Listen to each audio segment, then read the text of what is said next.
Türkmanlar isə günü bu gün də Türk dünyasının böyük bir hissəsini təşkil edir. Əsasən də Qərb türklərinə biz nəzər salsaq görərik ki, Xəzər dənizinə əgər biz xəyali olaraq mərkəz hesab edəriksə, Qərbdə yaşayan türklərin böyük bir hissəsini Türkmanlar təşkil edir. Böyük coğrafiyada yayılan xalqların irsinin öyrənilməsi, davamlı şəkildə öyrənilməsi təbii ki, çox önəmlidir və burada da Azərbaycanla bağlılıq ön plana çıxır. Təbii ki, bunun davam etməsində, inkişaf etməsində məhz vətəndaş cəmiyyətlərinin böyük rolu olmalıdır. Çünki Azərbaycan qeyd etdiyim kimi tarixən türk yurdu idi və yaxın şərq ölkələrində olan türkman qardaşlarımızla da daim bu ənənələr, bu irs davam edib.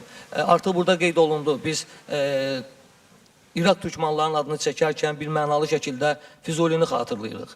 Biz Suriya türkmanlarının adını çəkərkən bir mənalı şəkildə İmadəddin Nəsimini xatırlayırıq. Onlar bizim həmin ərazilərdə xalqlarımızın varlığının, birliyinin yaşaması üçün ən önəmli ortaq dəyərlərdir. Təbii ki, burada folklor nümunələrdə, mən bir-bir sadalayıb vaxtınızı almaq istəmirəm, folklor nümunələrdə yazılı ədəbiyyatla məşğul olan digər önəmli sənətkarlar da bu ortaq cəhətlərin yaşamasına və inkişafına önəm veriblər. Sonraki mərhələlərdə də bu davam etdi, günü bu gün də davam edir. Bu təbii ki, biz istəsək də, istəməsək də qanımızda olan bağlılıq bizi bir-birimizə yaxınlaşdırır.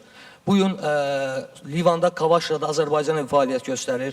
Orada Azərbaycan şəhidlərinə böyük bir abidə ucalıb ki, nəinki Livan türkmanları, hətta Livanda yaşayan digər xalqların nümayəndələri belə həmin abidəyə böyük sayğı, böyük hörmət göstərir.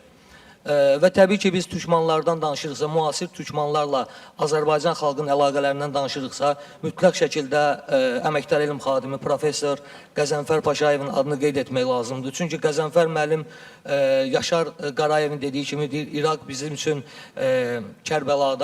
Kərbəla Füzulidən başladığı kimi Kərkük də Qəzənfər Paşayevdən başlayır. Həqiqətən də Qəzənfər Paşayev qeyd etdiyim bu tarixi ənənələrin 20 və 21-ci əsrdə bir siması oldu. Azərbaycanda böyük Kərkükşünaslıq, Türkmanşünaslıq məktəbi yaratdı.